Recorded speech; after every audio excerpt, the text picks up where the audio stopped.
When Muji and Diamond Yukebu moved to Miami, Florida, their prayer was to start a new church. God answered that prayer by using the Yukebus to start the Brook Church. When you walk into our church, we're singing the same exact song in multiple languages.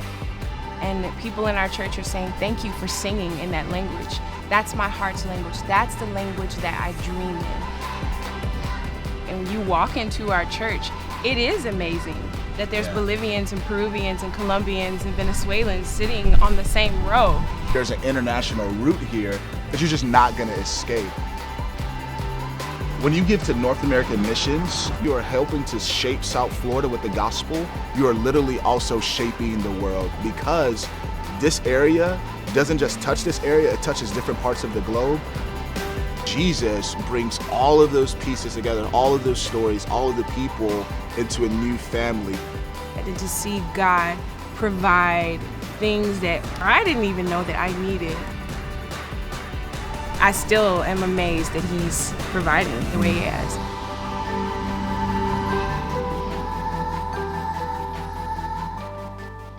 Hey everyone, our story point for this week is that God is the eternal King who judges the nations.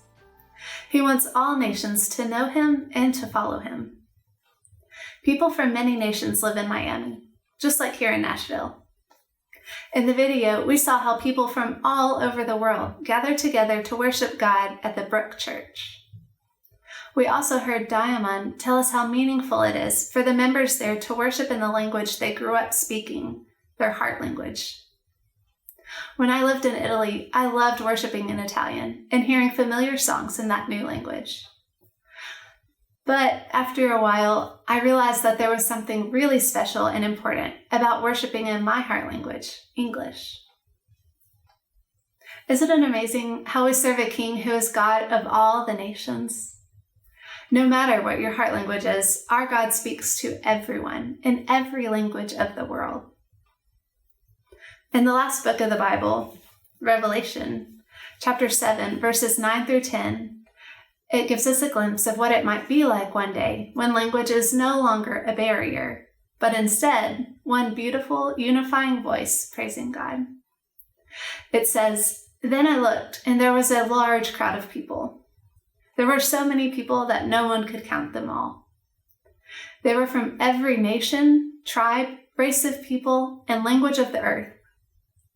They were standing before the throne and before the Lamb. They all wore white robes and had palm branches in their hands.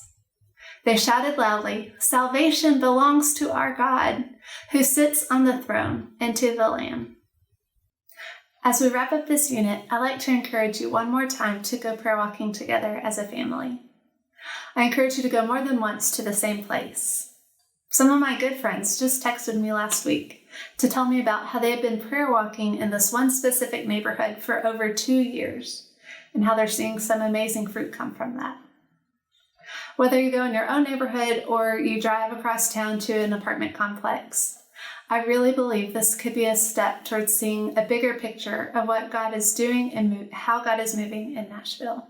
In your midweek missions email this week, I included a document with a summary of everything we have talked about prayer walking to help you get started. And if you have any questions, just let me know.